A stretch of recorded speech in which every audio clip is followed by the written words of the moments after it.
Things that we are going to explore in this video. We are going to learn how to prepare a simple circuit in MATLAB Simulink. We are also going to learn how to measure voltage and current in DC circuit as well as in AC circuit. And we are going to explore different components in Simulink circuit. So there is so many things in this video for you. So stay tuned till the end of the video, learn from this and enjoy the video. So without wasting time, let's get started. So this is our blank Simulink model file and we are going to prepare a simple circuit using this. For that, we'll explore this library browser. So let's explore it. Once we open it, you will find a varieties of blocks available in this library browser. What we are going to use? We are going to use all the components available in SimCaps. So let's go to that components. In SimCaps, we are going to explore power system. So let's close it. So you will be having a better look of that. So in SimCaps, we are going to explore power system. In power system, we are going to explore this specialized technology, right? So when you open the specialized technology, you will find fundamental blocks, control and measurement, electrical drives, facts and renewables. So this is the library which we are going to use in our today's video. So when we want to make a simple circuit, we'll take a simple DC source. So to have a DC source, we'll go to electrical sources, and on right hand side we'll have a DC voltage source. You can right click it and add block to model. So this is one of the way to add the block to the model. Another way is, if you know the name of the block, you can directly import this block to the model file without opening library browser. How to do that thing? Let me show you that. The name of this block is DC voltage source, right? So minimize it. This is our model file. So you just double click anywhere into the model file, double click. So here you need to write the annotation whatever you want to add. So we want to add DC voltage source. So once you write DC voltage, all the DC voltage sources are mentioned over here. The first source is from electronic additional components, SPICE compatible component. The second one is specialized technology, fundamental blocks. The third one is foundation library, electrical sources. So we are going to use this DC source, specialized technology, fundamental block, electrical sources. Selected it. Now it asks you to give the amplitude. What will be the amount of DC voltage you want to produce through this source? Let's say we want to produce 50 volts. That's it. There we go. So this is how you can add DC source to the canvas, and the previous method that we have already seen. So we are going to delete any of the DC source. Let's delete it and go back to library. So once we have the DC source, now we want components like a resistor, inductor, capacitor in our circuit. So to have that component, you can explore these elements. So just go to the elements. So here we have varieties of elements of electrical circuit. What we want either resistor or inductor or capacitor, right? So here you can see that here we have series RLC branch and series RLC load. So out of these two, we are going to take a series RLC branch. Why we are going to take series RLC branch? If any of you can explore the answer of this thing, then this is the question for you. Why we are using the series RLC branch in this simulation instead of series RLC load? So let's add this thing, right click, add block to the model. So here we have series RLC branch. So let's prepare a simple circuit. When you double click it, you will be having different parameters, branch type, RLC, RLC, RL, RC, LC and open circuit. So these are the different possible combinations which you can set in series RLC branch. If you take RL and apply, this will change to RL branch. If you want only resistance, then select only R and apply, then it will become only resistance. From here you can set the magnitude of resistance. Let's say we'll keep it as 3 ohm, right? So the resistance is 3 ohm. We'll rename it from here. Let's say R. Now when we want to prepare a circuit, the another important thing is DC voltage source. Double click it and you will be having this parameter. You need to set the amplitude of DC voltage. Here the by default value is 100, so we'll keep it as 100 only. Okay, now we are going to connect it. So drag it, connect, left click, drag and connect. Generally this type of arrangement we do not like to see. So what we'll do, right click it, and over here you can see rotate and flip. So clockwise rotate, click, and the resistance is rotated to clockwise direction. I'll give you the shortcut key. You just select it and press Ctrl plus R. So it will rotate clockwise. Ctrl R, rotate clockwise, Ctrl R, Ctrl R. Right? So this is the shortcut to rotate it clockwise. This circuit looks very simple. So what we'll do, we'll add one more resistance. So we'll delete it. We'll copy it. Ctrl C, Ctrl V. When you bring this thing in front of this, over here you can see the light blue line. This light blue line indicates that here there are 2 points which you can connect directly without dragging the connection. So just go there and click over there on blue line and the connection will be established. If the blue line does not appear and still you want to connect two things without dragging the line, then there is a simple way. Click over here, press Ctrl and then click over here, and there we go. This is another shortcut to connect the components. Now this is our simple circuit is ready. We'll open it. We'll change the magnitude of resistance. Instead of 3, we'll make it as 15. So everything is ready, the circuit is ready, but now we'll see how to measure voltage and current in the circuit.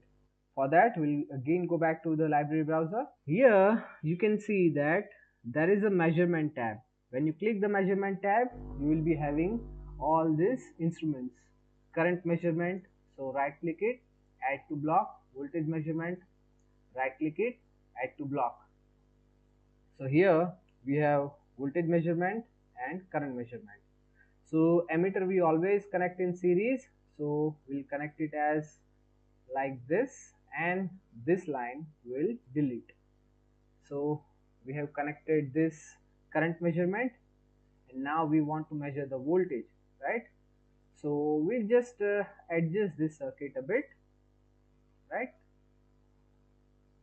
So to connect this thing, we'll drag. So connection is ready. This is for voltage measurement and this one is for current measurement. But now we want to observe that what will be the reading of this voltage and current. So to observe that thing, we require a display. Let's come back to the library browser. Go to sync. Over here, there is a tool called display. Add to the block. Here we have a display.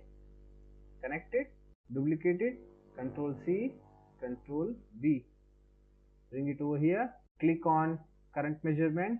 Press Ctrl, click on display, and the connection will be established.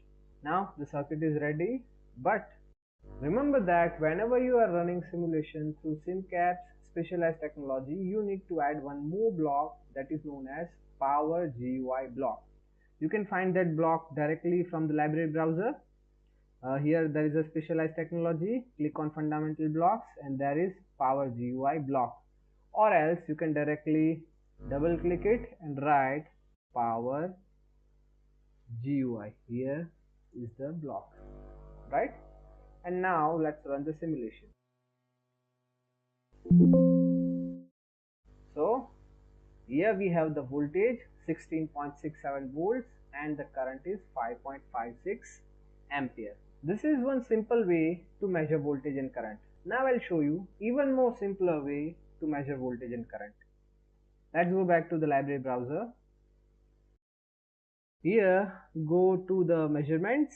In measurements, here we have a very fantastic instrument called multimeter. Let's add this thing, right? We have a multimeter here. Double click it. Right now the available measurement, nothing is available. Selected measurement, nothing is selected. Close this thing. Right now there is nothing available in multimeter to measure. So first we need to give signals to the multimeter that these are the available signals, and then this multimeter can measure those signals. Double click this resistance. and over here you can see the measurements. Click on that, you will see branch voltage, branch current, and branch voltage and current. Right now we are measuring the branch voltage. So once you apply it, the signal will be transferred to the multimeter. Once you open the multimeter, over here you can see that there is available measurement VB of R. Close this thing, double click it, measurements, branch voltage. Now we want to measure the voltage of R1 also. Okay, double click it, and now you see here we have R1 resistance and R resistance, and the voltage across R1 and R resistance. So through this section you can select the different measurements. Once you select the measurement over here, that measurement will be directly reflected to the multimeter. Once you have the available measurement, from there you can select and transfer it to selected measurements. Whatever measurements are displaying on this right hand section, that will be measured using this multimeter. So we have selected the voltage across the resistance R. Close this thing, take another display, Ctrl C, Ctrl V, and connect. Now let's run the circuit. So without having these connections in the circuit, we can directly measure the voltage and current in the branch. After this, I would like to ask you a small question, and the question is this: what is the advantage of using multimeter instead of the voltmeter? Whatever you have observed just few minutes ago, you need to think of that and write the answer in comment section. Now let me tell you something else. Here we are measuring only one quantity. What if I'll select the second one and add it to the selected measurements? I'll close this thing.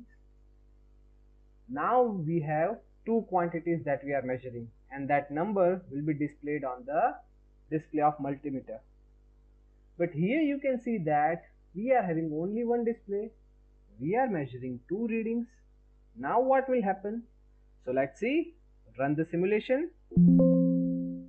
Second display will be automatically popped up after the simulation. Just drag it a little bit below, and you can see the voltage across resistance 1 is 16.67, that is displayed over here, and the 83 is across the R1. Let's suppose over here we are measuring voltage and current. Make it okay. Here we have IB. I represents current. So IB, the fourth quantity is current, and over here we are measuring branch voltage and current. Here we have IBR1 and we are adding it. The first is voltage across R, the second is voltage across R1, the current across R, and the current through R, and the current through R1. Close this thing. We are measuring total 4 quantity. Run this thing, and there we go. The voltage across R1, voltage across R2, current through R1, current through R2, and here you have a verification check that through this emitter it shows the reading of 5.556, through this 5.556, and through this 5.556, because this is a series circuit, right? So the current remains same throughout the circuit. So this is how you can measure voltage and current in a simple circuit. Now we are going to do something tricky. We are going to add AC source. For that we'll go back to library browser, and here we'll go to electrical sources, and from that we'll bring AC voltage source. We'll add to the model. This is our AC voltage source. We'll connect it over here across the DC source, and then we'll delete this DC source. So now our circuit will be having AC source. So this is our AC source. Here we need to add peak amplitude and frequency. So I'm going to change the peak amplitude and frequency. But before changing, I'd like to ask you one thing. You just guess two values, right? Peak amplitude and frequency, right? Just imagine two values in your mind. And now I'm going to write these two values over here. If the value you imagined and the value I'm writing are same or very close to each other, then write same in comment section below, or if it is not same, then write just missed it in comment section below. So we'll have the fun, right? It is nothing important, it's just for fun, right? So I just want to imagine that how closely I am connected to you all, right? So now I'm going to write the value. If the values are same, write the same in comments below, and if it is not same, write just missed it in comments below. 220 volts and 50 hertz, and there we go. Now I'm going to run the simulation. Oh my god, we have given 220 volts, and across this resistance the magnitude is 2.44 e raised to minus 12, 8.14 e raised to minus 13. My god, there is something wrong. Now let me change the value over here. Let's say 8 seconds instead of 5 seconds. Run it again. My god, again the value has changed. Here it measures all the instantaneous value. This also measures all the instantaneous value. It directly reflects all the instantaneous value it measures to the display. So here the magnitude that we are observing is the last measured value, right? So the last measured instantaneous value through this AC source is this much. But when we are dealing with AC, what we supposed to measure? If you know that thing, then write in comments below. We supposed to measure RMS quantity, right? But here it shows the instantaneous quantity. So what we supposed to do? We supposed to convert this instantaneous to RMS and then measure. So again go back to library browser. So this is our library browser, and here from where we'll go to measurements, and through this measurement we'll go to the additional measurements. In additional measurement you will find this RMS block. Right click it, add to the model, and here we have the RMS block. Just drag it, delete it, add this in between, click, and done. Copy it, paste it, drag it, delete it, place it in between, click it, and there we go. The connection has been established. Run. There we go. So here now we have the appropriate answer, the RMS magnitude, the RMS value of voltage and current. So but here we forgot to add the RMS, right? So what we'll do, just drag it, delete it, copy RMS, paste it, place it in between, and connect it, run it again. That's it. Here we have the RMS voltage and current. So this is how you can measure the AC quantity, AC voltage, AC current in a simple circuit.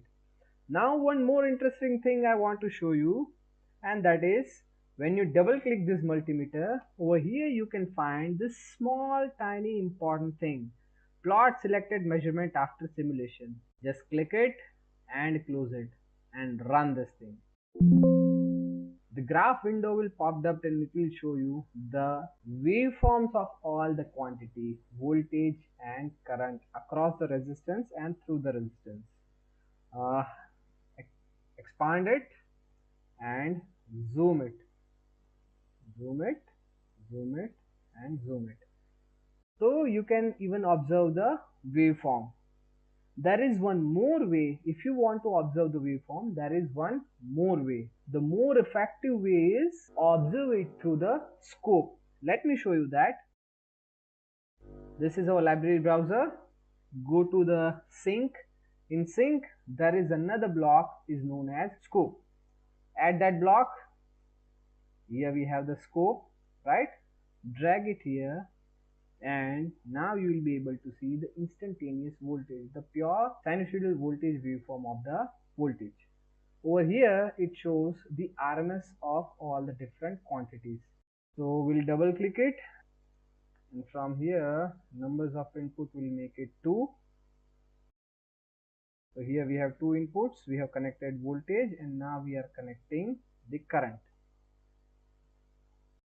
We have connected instantaneous voltage and current. We'll run the simulation. The graph because of multimeter, and this is our scope. We'll expand it horizontally so you will be able to see the waveform of voltage and current. The yellow is voltage and the blue is current.